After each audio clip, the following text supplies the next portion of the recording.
So hello everyone, I'm Meru Gokhale from Penguin Random House Publishers. We are also delighted that Arundhati Roy has chosen to make her first book appearance in the country at Penguin Fever. Like at magic hour, where the sun has gone but the light has not, armies of flying foxes unhinge themselves from the banyan trees in the old graveyard and drift across the city like smoke. When the bats leave, the crows come home. Not all the din of their homecoming fills the silence left by the sparrows that have gone missing and the old white-backed vultures, custodians of the dead for more than 100 million years that have been wiped out. The vultures died of diclofenac poisoning. Diclofenac, cow aspirin, given to cattle as a muscle relaxant to ease pain and increase the production of milk, worked like nerve gas on white-backed vultures. Each chemically relaxed, milk-producing cow or buffalo that died became poisoned vulture bait. As the cattle turned into better dairy machines, as the city ate more ice cream. So the first lot of traveling was early, and just now I've just come back from Europe, where, unfortunately for European publishers now, people start reading the English book, but yeah, still, I guess it's just out, right? And I'm told that in India itself it has sold about 90,000 copies, which is a lot.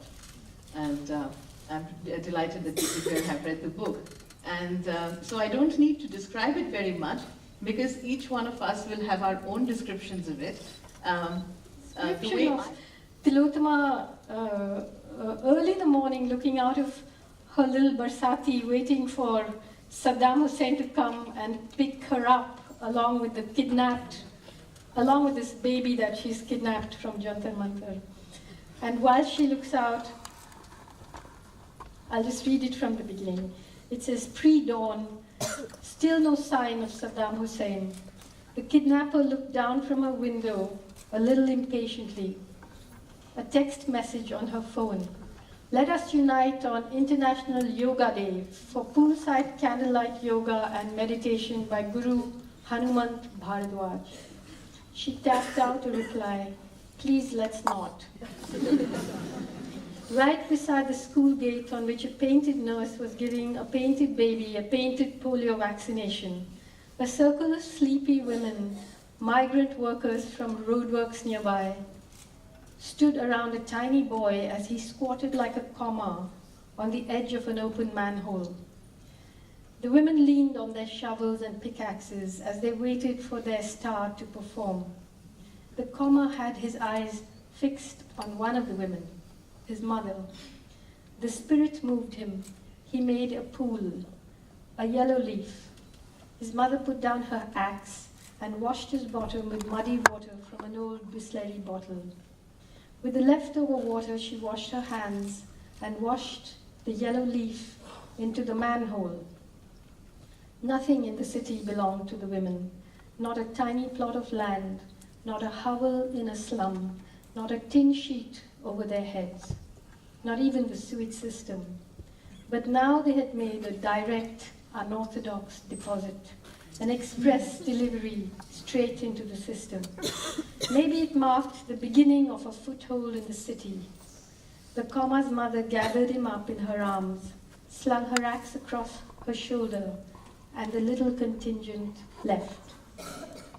The street was empty. The thing about writing fiction, somehow people always make this binary about, is it fiction or is it true? And I have a t-shirt which says, fiction is truth, And truly, to me, there isn't that binary. And the only way that the Ministry of Utmost Happiness can have weight is that it draws its sustenance. It has deep tap roots, and it's like when you make a rag, you have to know the notes. So surely those notes are notes that I know, and notes that are true, but not any one of the characters is exactly this one or that one or that one. And yet, together they echo. The chapter of Mr. Bean actually begins with a quote from James Baldwin, which I love, which he says, "And they would not believe me, precisely because they knew that what I was saying would be true."